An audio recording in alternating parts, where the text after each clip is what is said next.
காங்கிரஸ் கட்சியினர் ராகுல் காந்தி தான் பிரதமர் என்று சொல்லி ஏன் ஓட்டு கேட்க முடியவில்லை? ராகுல் காந்தி தான் பிரதமர் என்று வாக்குகள் கேட்டால் இந்தியா முழுவதும் 400 இடங்களை இந்தியா கூட்டணி பிடிக்கும் என தூத்துக்குடியில் நடைபெற்ற நாம் இந்தியர் கட்சியின் கொள்கை விளக்க பொதுக்கூட்டத்தில் அக்கட்சியின் நிறுவன தலைவர் NP ராஜா பரபரப்பு பேச்சு. தூத்துக்குடியில் நாம் இந்தியர் கட்சி கொள்கை விளக்க பொதுக்கூட்டம் VVT சிக்னல் அருகே இன்று நடைபெற்றது. இந்த கூட்டத்திற்கு மாநில பொதுச் செயலாளர் பொன்ராஜ் தலைமை தாங்கினார். மாநில பொருளாளர் ஜெய்கணேஷ், தென்மண்டல செயலாளர் ராமச்சந்திரன் ஆகியோர் முன்னிலை வகித்தனர்.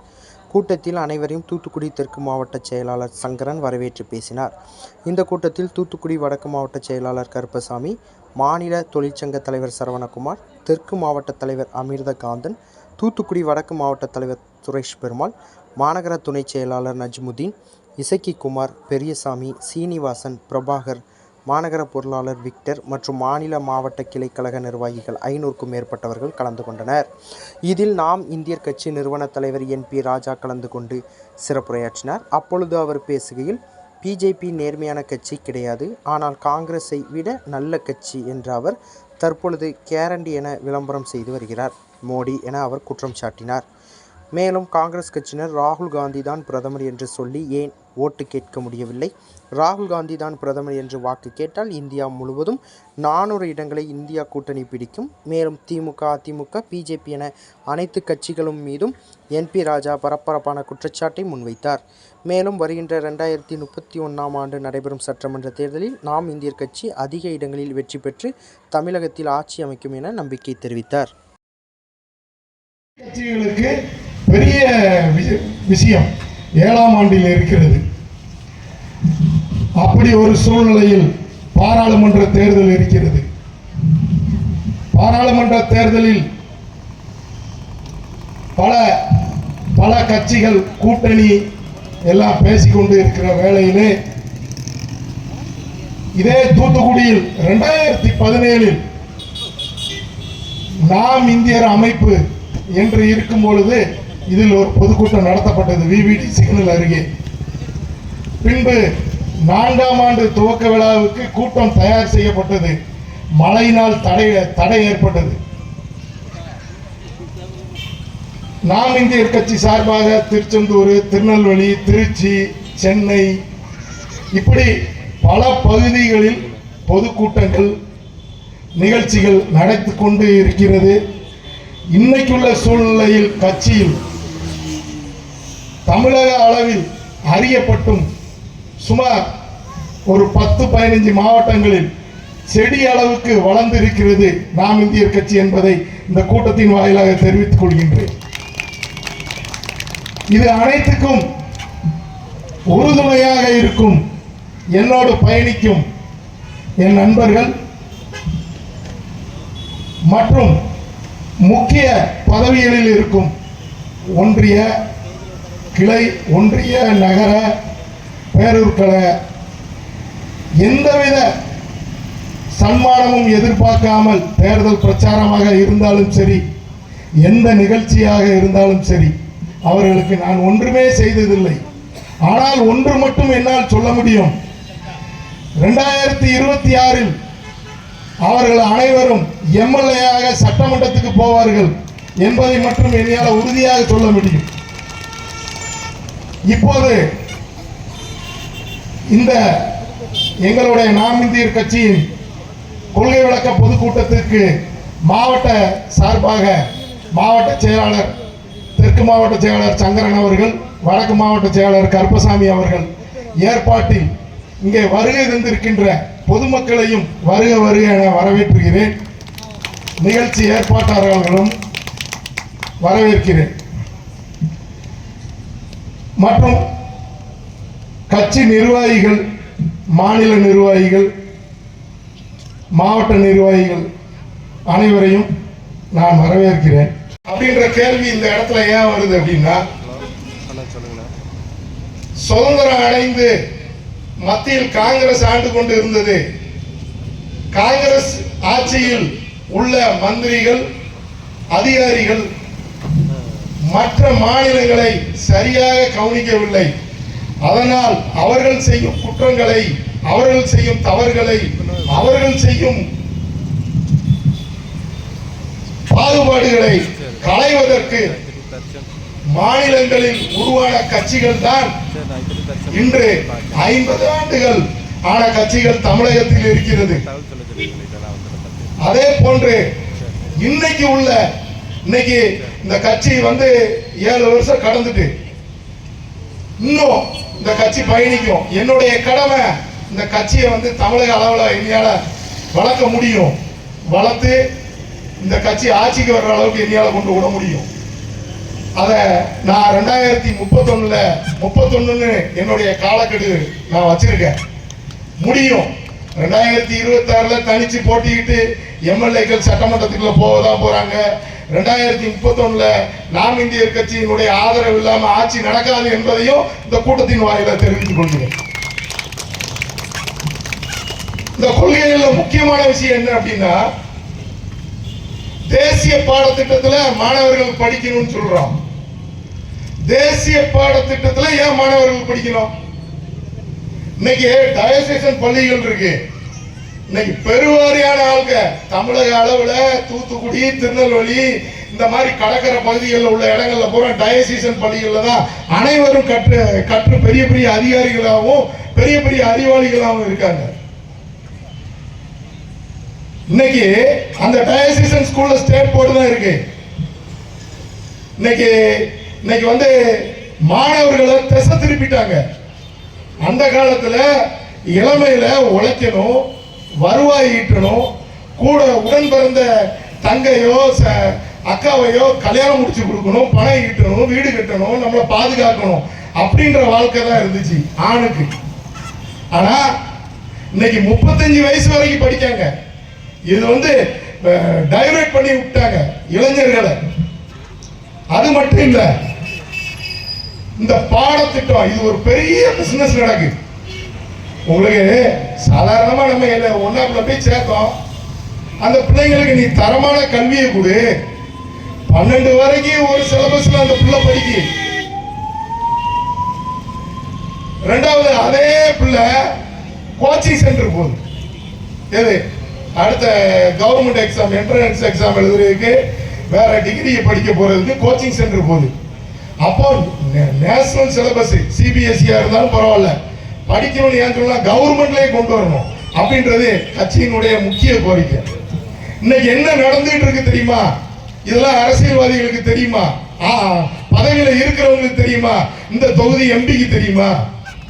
தூத்துக்குடியில ஒரு எல்கேஜி படிக்கிற பிள்ளைங்கள்ல இருந்து 12 படிக்கிற பிள்ளைங்கள் வரைக்கும் லட்சக்கணக்கில் செலவு பண்ண வேண்டி இருக்கு.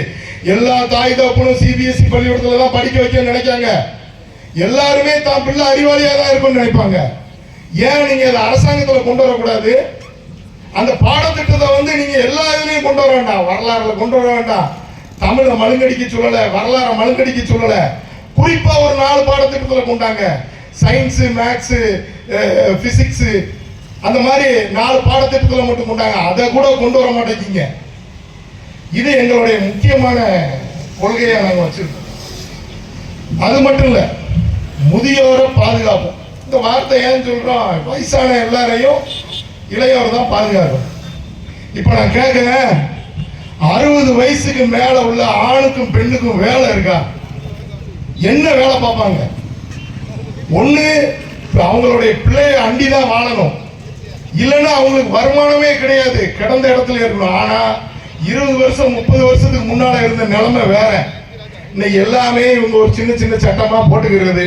வீட்டுக்கு முன்னால ஒரு விரவு கூட போட முடியாது.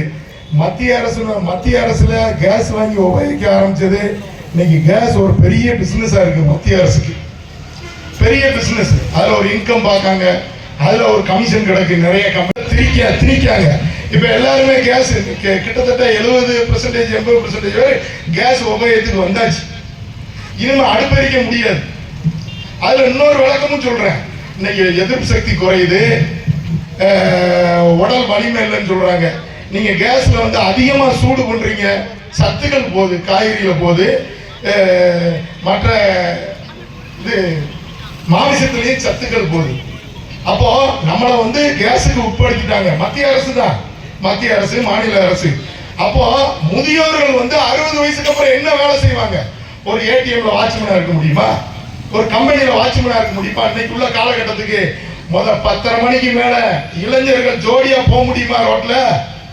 நீங்க இதே ரோட்ல 11 மணிக்கு மேல ஒத்தையில போங்க, உங்களை 2 பேரும் ஃபாலோ பண்ணுவான். இததான் இன்னைக்கு தமிழ்நாட்டினுடைய நிலைமை. அதுதான் நாங்க என்ன சொல்றோம்னா, பாதுகாப்பு இல்லை, வேலை இல்லை, அப்படி ஒரு சூழ்நிலையை உருவாக்கிட்டீங்க. இதெல்லாம் கட்சி ஆரம்பிச்சு நம்ம இதெல்லாம் செயல்படுத்தணுன்ற நோக்கத்துல நாங்க பயணிக்கும். அது மட்டும் இல்லை, தமிழ் மொழியை கற்கணும், ஹிந்தி மொழியை கற்கணும். ஹிந்தி மொழி ஏன் கற்கணும்? இப்போ எனக்கு எல்கேஜில இங்கிலீஷ் தெரியும், அவன் 1000 மொழி பெயர்த்துட்டு போறான். நீங்க இன்னைக்கு சொல்றீங்களே உத்தரப்பிரதேசல சாமியார் தான் முதலமைச்சர் 10 வருஷமா. நாங்க ஒன்றும் பிஜேபிக்கு எதிர்ப்பு கிடையாது. உத்தரப்பிரதேசல சாமியார் தான் முதலமைச்சர் 10 வருஷமா. இந்தியாவை ஆள போறவனே நம்ம சாமியார் தான். நீ கலைஞரோ அண்ணாவோ, அவங்க மரியாதைக்குரிய கலைஞரோ அண்ணாவோ ஹிந்தி பேசி இருந்தாங்கன்னா இன்னைக்கு வடநாடே மாறி இருக்கும். அப்போ நான் என்னுடைய ஆதங்கம் என்ன அப்படின்னா, நீ 5 வயசு 10 வயசுல ஆனாவனா எழுத்து கூட்டி வாசிக்கிற அளவுக்கு நீ படிச்சுட்டீங்கன்னா ஈஸி. 40 வயசு ஆனதுக்கு அப்புறம் நீ ஹிந்தி படிக்க முடியாது. ஹிந்தி இந்தியாவின் இணைப்பு மொழி. ஹிந்தி நீ கற்றுதான் ஆகணும். கற்றானதான் இப்ப நான் ஹிந்தியில பேசினானா உத்தரப்பிரதேசல உள்ளவன் இதை கேட்பான். தமிழை என்னைக்கு பகுத்தறிவாளி தான். தமிழ் பூமியே பகுத்தறிவு பூமி. திராவிட மாடல் சொல்றாங்களே, திராவிட மாடல்னா என்ன? அரிச்சு அதை கேட்டாலே எரிச்சலா இருக்கு. திராவிட பூமி 4 மாநிலம் சேர்ந்து திராவிட பூமி. அந்த காலத்துல திராவிடன்னு போராடி இருக்காங்க. அதுக்கப்புறம் தமிழ்னு வந்துட்டு திராவிட மாடல்னா என்ன? ஒரு சின்ன எடுத்துக்காட்டுக்கு வச்சுக்கிடுவோம். இப்போ இங்க எம்எல்ஏ டிஎம்கே, மேயர் டிஎம்கே, எம்பியும் டிஎம்கே. 6 மாசமா பார் அடைச்சு கிடந்துச்சு. இப்ப உள்ள இருக்காரு செந்தில் பாலாஜின்னு ஒரு அமைச்சர். அவரு ஒவ்வொரு பாருக்கும் மாசம் 1 லட்சம் ரூபாய் கேட்காரு. இங்க இருக்கிற மாவட்ட செயலாளர் என் சகோதரியாவே இருக்கட்டும், அந்த 1 லட்சம் ரூபாய் கேட்க கூடாதுன்னு உங்களால சொல்ல முடிஞ்சிச்சா? ஏன் எம்பி அவர்கள்ட்ட கேட்க? 6 மாசமா பார் எல்லாம் பூட்டி கிடந்துச்ச. இந்த மாதிரி நிக்கிற கார்கள் ஓரமா அவ்வளவு பாட்டிலும் கிளாஸுமா கிடந்துச்ச. எத்தனை சின்ன பிள்ளைகள் முன்னால சரக்கு அடிக்கப்பட்டது. இந்த 6 மாசத்துல எத்தனை சின்ன பையன் சரக்கு அடிக்க ஆரம்பிச்சிருப்பான்.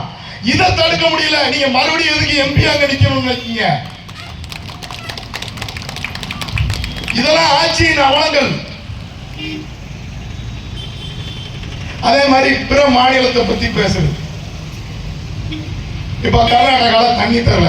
ஏடிஎம்கே காரனுக்கும் டிஎம்கே காரனுக்கும் இதே வேலையா போச்சு. மழப்பயிலுடா, லட்சக்கணக்கான டிஎம்சி தண்ணி கடல்ல போச்சடா.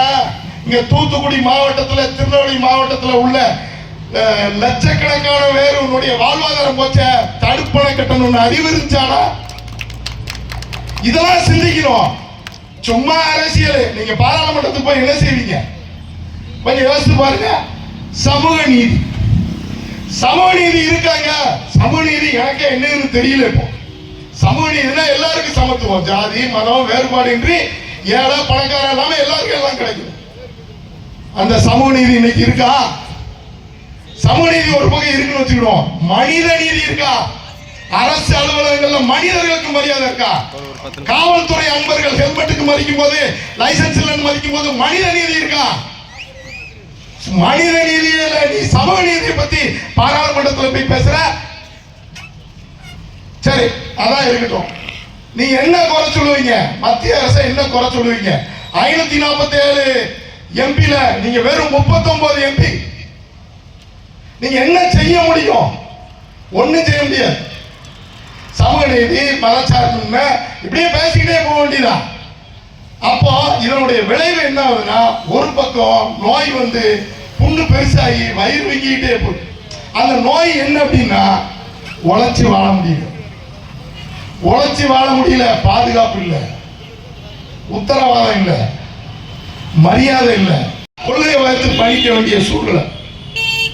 இப்ப இங்க வந்திருக்க கூட்டம் எல்லாம் உழைக்கிற கூட்டம். அவங்க வேலையை முடிச்சுட்டு 6:30 மணி 7 மணிக்கு தான் வருவாங்க. திட்டம் போட்டு வகுத்த கூட்டம் இல்லை. அதனால கூட்டம் கம்மியா இருக்குன்னு வச்சிடாதீங்க. நாங்க தேர்தல் கடுமையா கண்டிப்பா வெற்றி பெறுவோம்.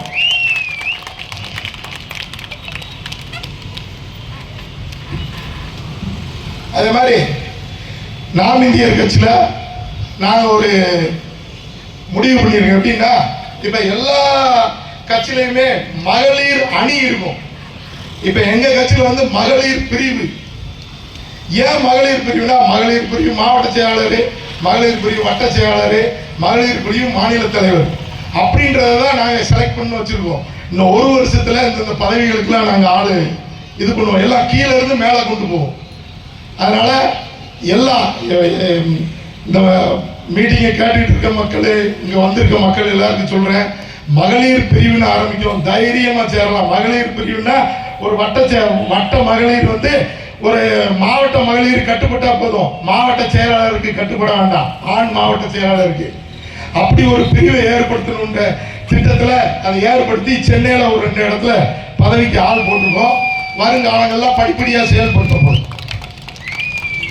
இன்னைக்கு உள்ள சூழ்நிலை என்னன்னா, எல்லாருமே அரசியலை தெரிஞ்சுக்கணும், ஈடுபடணும். அரசியல்வாதினா இப்படிதான் இருப்பான். எல்லாமே இப்போ இதே அதிமுக மேடம்னா எவ்வளவு கூட்டம் இருந்திருக்கும், எவ்வளவு செலவு பண்ணியிருப்பாங்க, திமுக மேடனை எவ்வளவு செலவு பண்ணியிருப்பாங்க, பிஜேபி மேடனை எவ்வளவு செலவு பண்ணியிருப்பாங்க. அவங்க தப்பா நினைக்காங்க. மக்கள் வந்து துட்டு தான் ஓட்டு போடுறான். அப்படி துட்டு வாங்குறது தப்பு இல்லை. ஆனா நீங்க வேற எங்களை மாதிரி வலுவான வளர்ற கட்சிக்கு நீங்க வாக்களிச்சா மட்டும்தான் அவங்க சிந்திப்பான், மக்கள் விழிப்பாயிட்டோம் அப்படின்னு சிந்திப்பான். நீங்க கடைசி நேரத்தில் இவனுக்கு போட்டு வம்பா போயிடும் அப்படி நீங்க நினைச்சீங்க அப்படின்னா மறுபடியும் அதே தான் நடந்துட்டு இருக்கோம். யாரோ எம்பியா இருப்பாங்க, 5 வருஷம் கழிச்சு மறுபடியும் தேர்தல் வரும், ஓட்டுக்கு ரூபா கொடுப்பாங்க, 500 ரூபா கொடுப்பாங்க, 1000 ரூபா கொடுப்பாங்க. விருப்பம் இல்லாதவங்களும் அதை வாங்கி தான் ஆகணும், இல்லைன்னா அவங்க கோபத்துக்கு ஆளாக வேண்டி இருக்கும்.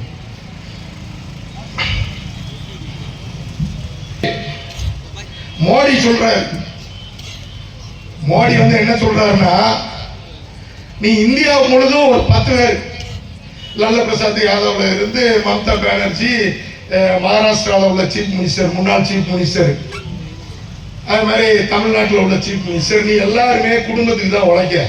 ஆந்திரா, தெலுங்கானா எல்லாம் சொல்ற, கர்நாடகாவில் உள்ள குமாரசாமி, நீங்க வந்து இதை வந்து ஒழிக்க முடியும். எதை அபின்னு கஞ்சா இதெல்லாம் ஒழிக்க முடியும். ஏன்னா அது வந்து சீப்பா இருக்கு. இன்னொன்று என்னன்னா, குடிச்சா வாட தெரிய மாட்டேங்குது, யாரு குடிச்சிருக்கான்னு தெரியல. அவனுடைய செயல்பாடை வச்சுதான் ஏதாவது தப்பு இருக்குமோன்னு சிந்திக்க வேண்டியிருக்கு.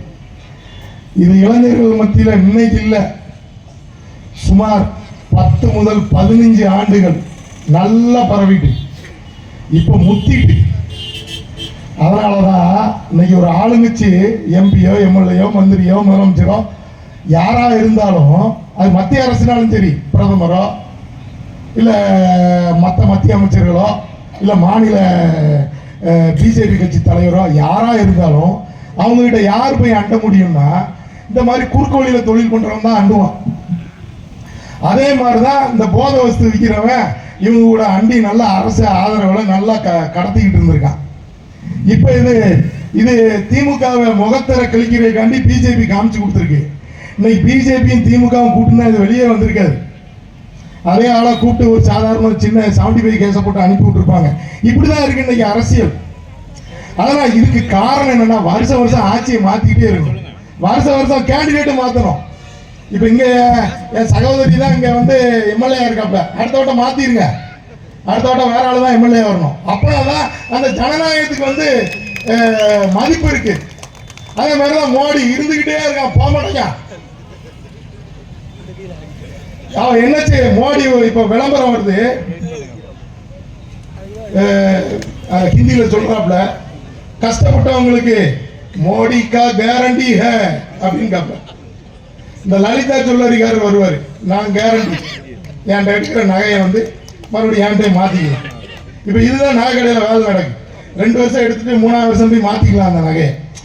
ஏன்னா அதுலயும் ஏதோ திங்கள் மங்கள் வேலை இருக்கு, அந்த சேதாரம் அது ஏதோ போட்டு மலிச்சிருவாங்க. இதே மாதிரிதான் மோடி சொல்றாரு, மோடிக்கா கேரண்டி. எல்லா திட்டமும் தமிழ்நாட்டில் 30 வருஷத்துக்கு முன்னால வந்துட்டோம். தமிழ்நாட்டுக்காரமா இந்தியாவில பெரிய அறிவாளி. தமிழ்நாட்டு அண்ணா, தமிழ்நாட்டில் வந்து பெரியாரு, அண்ணா, கலைஞர் இல்லாம தமிழ்நாடு கிடையாது, கட்டமைத்தவர்கள். இவங்க ஹிந்தியை படிக்க விடாம பண்ணதுதான் இப்ப எனக்கு வேதனை. இதே இந்த அண்ணாவின் கனவை கலைஞர் 50 வருஷமா நிறைவேற்றினாரு. இந்த கனவை தான் இன்னைக்கு மோடி வந்து திட்டமா கொண்டு வராப்ல. அது ஹிந்தியில போடுறதுனால நமக்கு தெரியல. குடிநீர் கொடுப்போங்காரு. 96ல இங்க எல்லா பக்கமும் குடிநீர் கொடுத்துட்டாங்க தமிழ்நாட்டில். இது மோடிக்கே தெரியாது. இப்ப எனக்கு கூட ஹிந்தியில பேசணும்னு ஆசை இல்லை. மோடி கேட்குற மாதிரி நான் கொஞ்சம் தயார் பண்ணேன். சரி, தப்பா பேசிடக்கூடாது. மற்ற வட மாநிலக்காரங்களும் கேட்கணும், இங்க உள்ள பிஜேபி தலைவரும் கேட்கணும், மோடியும் கேட்கணும் அப்படின்னு. அதை ஒரு நாள் வந்து பிரஸ் மீட்ல பேசிக்கலாம்னு முடிவு பண்ணிட்டேன். ஏன்னா தப்பா வந்து அசிங்கமா இருக்கும். என்ன இருந்தாலும் எனக்கு ஓரளவு தான் ஹிந்தி தெரியும். அதனால மது விலையை குறைக்கணும்.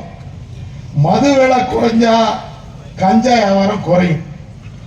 நீங்க மதுவை இப்போ ஒரு புது டெக்னிக் கண்டுபிடிச்சிருக்காங்க. நீங்க வேணா பாருங்க. இப்போ உள்ள மது கடையை பூரா இவங்க மூடுவாங்க. ஏன்னா இப்போ ஒரு மது கடை புதுசா திறந்துருக்காங்க. அது வந்து விலை கூடின சரக்கு. லைன்ல நின்றுட்டு மலமளன்னு வாங்கிட்டு போறாங்க. அந்த கடை பெருகும். தூத்துக்குடி பூரா கிட்டத்தட்ட ஒரு 50 கடை வரும். வரும்போது அரசின் கொள்கை முடிவா இருக்கும். அந்த மதுவை விட இந்த மக்கள் எல்லாரும் மதுவை வந்து குடிச்சு வம்பா போறாங்க. அதனால அந்த மதுக்கடைகள் 2000 மதுக்கடைகளை மூட போறோம் மாவட்டத்தில் அப்படின்னு சொல்லிட்டு இந்த 500 மதுக்கடையை வச்சிருப்பாங்க. அப்படி ஒரு திட்டத்துக்கு இந்த வேலை பார்க்க. இதே மாதிரி தான் சாராயத்தை ஒழிச்சிட்டு இதை கொண்டு வந்தாங்க. இது வெளிநாட்டு மதுபான கடை, இதை எல்லாரும் வாங்க மாட்டாங்க, கஷ்டப்பட்டவங்க குடிக்க மாட்டாங்கன்னு சொல்லி இன்னைக்கு எல்லாருமே ஒரு 800 ரூபா சம்பளம் வாங்குறான் அப்படின்னா கண்டிப்பா அவன் 150 ரூபா குடிக்க தயாரா இருக்காங்க. அது மட்டும் இல்லை, இப்போ நானே என்கிட்ட 4 பேர் வேலை பார்க்காங்க. ஏதாவது வேலை முடிய லேட் ஆகிட்டு 10 மணி ஆகுதுன்னா அவன் 250 ரூபா கொடுத்து வாங்குறதுக்கு தயாரா இருக்காங்க. அந்த பார்களுக்கு வருமானம் வரணுன்றக்காண்டி இவங்க இந்த திருவள்ளுவர் தினம், அந்த தினம், இந்த தினம் அப்படின்னு இவங்க வேணும்னே லீவ் விடுவாங்க. ஏங்க, திருவள்ளுவர் தினத்துக்கும் காஞ்சி ஜெயந்திக்கும் எதுக்கு பார் லீவ் விடணும்? கொஞ்சமா அறிவு இருக்கா? இவனை இப்படி ஆட்சி நடத்துறாங்க. திருவள்ளுவர் தினத்துக்கு, காந்தி ஜெயந்திக்கு, காந்தி பிறந்த நாளுக்கு எதுக்கு லீவ் விடணும்னு கேட்க. அந்த பார்காரனுக்கு அன்னைக்கு ஒரு 10-20 ரூபா கிடைக்கும். அப்பதான் அமைச்சருக்கு லஞ்சம் கொடுப்பான். இன்னைக்கு தூத்துக்குடியில அதிக லாபம் யாருக்கு கிடைக்குன்னு பார்த்தா கஞ்சா விற்கிறவனுக்கு, பார் வச்சு நடத்துறவனுக்காக தான் இருக்கும். இது போலீஸ் டிபார்ட்மெண்ட்ல தெரியும். ஏன் இவங்க வந்து மதுவை பத்தி பேசுறாங்களே? நீங்க கடையே மூட வேண்டாம், இனிமே மூட முடியாது. பெண்களை மதுவுக்கு அடிமையாக்காம இருந்தா சரி, கடையை இன்னும் உங்களால மூடவே முடியாது. நீங்க கையெழுத்து போடுறீங்கன்னு சொல்லுங்க, தோத்து போயிருவீங்க. தமிழ்நாட்டில் ஒரு சீட்டு கூட உங்களால ஜெயிக்க முடியாது. அதுக்கு ஒரு வழி இருக்கு. நீங்க என்ன செய்யணும் அப்படின்னா, மதுக்கடைகளை வந்து வரமுறைப்படுத்தணும். மதுக்கடைகளை தனியாருக்கு கொடுக்கணும். அப்பதான் காவல்துறைக்கு பயப்படுவான் தனியார். இப்போ மதுக்கடையை நடத்துறது அரசாங்கம். பார் எடுத்திருக்கவன் அந்த துறை அமைச்சருக்கு மாசம் 1 லட்சம் கொடுக்கான். விளங்குமாடா? இப்போ ஒரு திட்டம் கொண்டாடா. அவன் அந்த பார் நடத்துறவன் பாட்டில் வித்து கொஞ்சம் ஒரு இனத்தையா அவனுக்கு ஒரு 10,000 ரூபாய் கிடைக்கும். அந்த 10,000 ரூபாயும் பிடுங்குறதுக்கு அரசாங்கம் ஒரு திட்டம் கொண்டாடான். பாட்டில் திருப்பி வாங்குறான். எங்க பார்ல திருப்பி வாங்கி அதை மறுபடியும் கம்பெனி போய் அடைச்சி வர்றதுக்கு. எல்லாரும் சொல்லுவாங்க, நான் வந்து பெருசா எடுக்கிறது இல்லை. ஜெயலலிதா அம்மையார் இருக்கும்போது சசிகலா, ஜெயலலிதா இவங்க எல்லாரும் வந்து பிராண்டு கம்பெனி வச்சிருக்காங்க. அந்த பிராண்டு கம்பெனியினுடைய வருமானம் வந்து அவங்களுக்கு போகுதுன்னு. அதே மாதிரி இப்போ கலைஞர் குடும்பத்துக்கு இருக்கு, டிஆர் பாலுக்கு இருக்குன்னு சொல்றாங்க. எனக்கு கரெக்டா தெரியல, இருக்குன்னு சொல்றாங்க. இப்போ நான் என்ன சொல்றேன், அப்ப அவங்களுக்கு எப்படி லாபம் வரும்? இவ்வளவு இன்வெஸ்ட்மெண்ட் பண்ணி கம்பெனி நடத்துறாங்க. மதுவை ஒழிக்க முடியாது. மதுவை வேணா வரமுறைப்படுத்தலாம். மது விற்பனை தனியாருக்கு கடை கொடுக்கணும். இது உண்மையான மக்கள் அரசு அப்படின்னா தனியாருக்கு கடை கொடுக்கும். இப்போ ஒரு 3 நாளைக்கு முன்னால கூட ஒரு திமுக மீட்டிங் நடந்துச்சு. அதுல வந்து எல்லோருக்கும் எல்லாம்னு போட்டுருச்சு. முன்னால வந்து அவனும் உழைப்பான், அவனும் சாப்பிடுவான். நிறைய பேர் அப்பாவுக்கு தெரியாம, அண்ணனுக்கு தெரியாம, தம்பிக்கு தெரியாம சேமிச்சு வச்சிருப்பான். தான் பிள்ளைகளுக்கு பெரிய இடத்துல கட்டி கொடுப்பான், பிள்ளைகளுக்கு சொத்து சாப்பான். இப்ப எப்படி இருக்குன்னா எல்லாரும் வாயிலையும் மண்ணு. எவன் ரோட்ல போனாலும் சரி. இப்ப காரை மறிக்கல, அதுக்கு நான் காரை மறிக்க சொல்லல. இப்ப பைக்ல போக முடியாது, உடனே பிடிச்சு வச்சு ஃபைனு. இப்போ 1000 ரூபாய் எவ்வளவு பெரிய விஷயம்னு எனக்கு தான் தெரியும். நான் ஆள் வச்சு வேலை பார்க்கறதுனால எனக்கு தான் தெரியும். ஆனா கோடி கணக்கில் பொருளுது, கோடி கணக்கில் பொருளுது. நான் கூட ஒரு செய்தி பார்த்தேன். 40 மனு கட்டியிருக்காங்க இந்த தொகுதியில் எம்பி நிக்கணும்னு சொல்லி. ஒரு மனுக்கு 50,000 ரூபாயா? 40 மனுனா 20 லட்சம் ரூபா. இங்க இருந்து தூத்துக்குடியில இருந்து திருச்செந்தூர் ரோடு நாளைக்கு காலைல வேணாலும் போய் பாருங்க. ஆறுநேரி விளக்கு திரும்புறதுக்கு முன்னால பெரிய பெரிய பள்ளமா கிடக்கு, எல்லாம் தண்ணியில அடிச்சு போடும். அந்த இந்த சண்டிங் மண் இருக்குல்ல, மண் பள்ளங்களை நிரப்புற மண், அந்த மண்ணை கூட எல்லாமே எடுத்து வச்சுக்கிறான். 4000 ரூபா 5000 ரூபாய்க்கு விற்கான். அந்த மண்ணை அடிச்சு விட்டாலே போதும், நடந்து போறோம் பள்ளத்துல தான் ஓடணும். இருட்டில் திருச்செந்தூருக்கு நடந்து போனான்னா தெரியாம பைக்ல போறான், ஒரு லாரி அணைச்சு விட்டு அவன் பள்ளத்துல தான் ஓடணும், உள்ள மண்டையில அடிபட்டுரும். இது எவ்வளவோ நடந்துட்டு இருக்கு. இதெல்லாம் கண்டுக்கல. அந்த 20 லட்சத்துல மக்கள் பணி செய்ய விரும்பணும்னு இருக்குல்ல, இப்படி படம் போட்டுக்கிட்டு வர்ற வருமானத்தை பார்த்துக்கிட்டு அவங்களுடைய சுயநலத்தை மட்டும் பார்க்காங்க. இப்போ இதெல்லாம் எதுக்கு நான் பேசுறேன்னா, இதுதான் அரசியல். நான் ஒன்றும் வைத்தறிச்சல்ல பேசல, நான் ஒன்றும் தாக்கி பேசணும்னு பேசல. இதுதான் அரசியல். இது மக்கள்கிட்ட வெளிப்படுத்துறவன் தான் அரசியல்வாதி. இப்போ திமுக அமைச்சராக இருந்தார், அண்ணன் சொன்னாரு, அவரு டிரான்ஸ்போர்ட் மினிஸ்டரா இருந்தார். நான் இப்போ உள்ள மந்திரிகளுக்கு சொல்லிடுறேன், மந்திரிகள் எம்பிகள் முதலமைச்சருக்குன்னு சொல்றேன். அவரு என்ன செய்வாருன்னா, டிரான்ஸ்போர்ட் மினிஸ்டரா இருந்தார் ஏடிஎம்கே பீரியட்ல. அப்ப நான் ஒரு பஸ் வச்சிருந்தேன், நான் ஒரு 5 பஸ் வச்சிருந்தேன். வேற ஒண்ணும் இல்லைங்க, அந்த பஸ்ஸுக்கு குவார்டர் டாக்ஸ் வாங்கினா 90000 ரூபா. அது வெளி state bus. Quarter tax Tamil Nadu tax வாங்கினா 90000 ரூபா. மாசம் கட்டினீங்கன்னா 1,60,60,000 ரூபா. மாசம் கட்டினா 1,60,60,000 ரூபா. குவார்டர் டாக்ஸ் கட்டினா 90000 ரூபா. அந்த வெளி ஸ்டேட் வண்டி பெர்மிட் வண்டியை குவார்டர் டாக்ஸ் கட்ட விட மாட்டான். எல்லாரும் வசூல் பண்ணி ஒரு 10 கோடி கொண்டா அப்படின்மா அந்த செந்தில் பாலாஜி. அவன் தமிழக மக்களின் வைத்தறிச்சல்ல கொஞ்சம் நஞ்சம் உழலைங்க. நானும் பார்த்துருக்கேன். நானும் எனக்கு விவரம் தெரிஞ்ச காலத்துல இருந்து பார்த்துருக்கேன். இப்படி ஒரு வருஷம் ஒன்றும் உள்ளே இருந்தது கிடையாது. அதை விட பெரிய கொடுமை என்னன்னு கேளுங்க, அவன் தம்பி இன்னைக்கு வரைக்கும் ஆஜராகல. இப்ப இதெல்லாம் பார்த்தாலே எனக்கு பயமா இருக்கு. அப்போ அன்னைக்கு ஒருத்தர் வந்து பேசிக்கிட்டு இருக்கும்போது சொல்றாரு, ஏன்னா வேலுமணி தீவு வச்சிருக்காங்க, மந்திரி வேலுமணி அப்படின்னு சொல்றாரு. வேலுமணி தீவு வச்சிருக்காரு, கொள்ளையடிச்சு பணம் சேர்த்திருக்காரு, எல்லாம் சரி. அதனாலதான் பிஜேபி காரன் நெருக்கடி கொடுக்க அன்னைக்கு கட்சியில போய் சேர்றேன்னாரு. 2வது வந்து டைவர்ட் ஆயிட்டாரு. பிஜேபி வந்து நேர்மையான கட்சி கிடையாது. ஆனா பிஜேபி காங்கிரஸை விட நல்ல கட்சி. சரி, அதை விட இன்னொரு படிக்கு நான் சொல்றேன். இன்னைக்கு தேர்தல் நடக்கு, எம்பி தேர்தல் நடக்கு. இன்னைக்கு தமிழ்நாடு வந்து வெறும் 39 சீட்டு, திமுக வெறும் ஒரு 6 லட்சம் வாக்காளர்கள் இருக்கிற பகுதியில் இருக்கிற ஒரு இடத்துல வெயிட்டா இருக்கு ஜெயிக்கிறது. வடநாட்டில் எவ்வளவு பேர் இருக்கு. நீ காங்கிரஸ் பிரதமர், ராகுல் காந்தியை பிரதமர் அறிவிச்சு ஏன் ஓட்டு கேட்க முடியல உங்களால?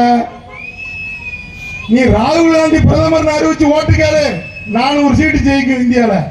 நீ இந்தியாக்காரனை பூரா மடப்பையில் ஆகிறியா? அவ்வளவு வேணும். 7 பேர் சேர்ந்துக்கிட்டு இந்தியா கூட்டணினோட இவன் போட்டுருவான்ட்டு. இது மோடி மறுபடியும் வர்றதுக்கு வழிவகை பண்றிய. மோடி வந்தான்னா வாழவே முடியாது. மறுபடியும் வந்தான்னா பிஜேபியில் வேற யார் வேணாலும் வரலாம். விவசாயி போராட்டம் நடக்கு, அவங்க இப்போ போராட்டம் பண்றது தப்பு. ஆனா ஏன்னா எலெக்ஷன் டிக்ளேர் பண்ண போற நேரம்.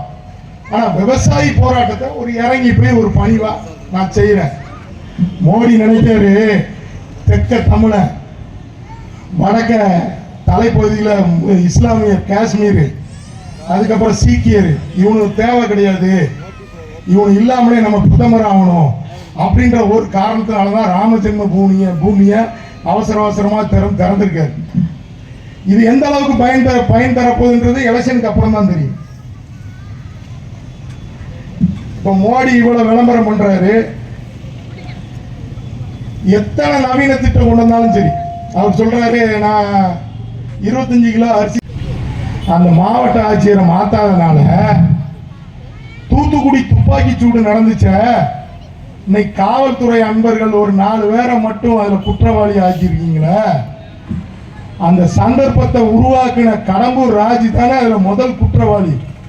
கடம்பூர் ராஜி கொண்டு வந்த IAS நீங்க இங்க வச்சிருந்ததுனாலதான் கடம்பூர் ராஜி மறுபடி ஆட்சி மாற்றம் ஏற்பட்டதுக்கு அப்புறமும் குற்றவாளி லிஸ்ட்ல வரல.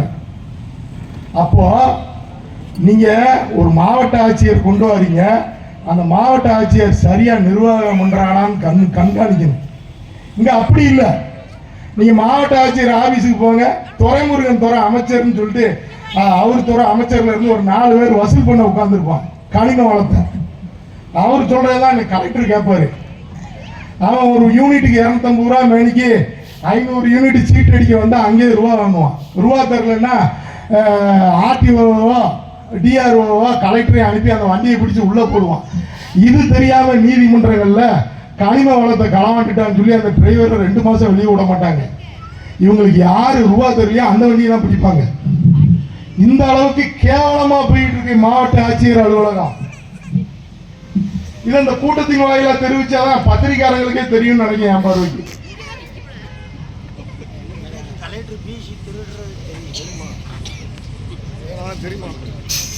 இப்போ மழை வெள்ளத்தினால பாதிக்கப்பட்டுச்சு. அதுக்கு காரணம் என்ன? அந்த துறை அமைச்சர் துரைமுருகனா இருந்த காரணத்தினாலதான். துரைமுருகன் சிறந்த பேச்சாளர், சிறந்த நிர்வாகி, சிறந்த அரசியல்வாதி. ஆனா இன்னைக்கு அவர்கிட்ட அந்த துறையை கொடுக்க கூடாது.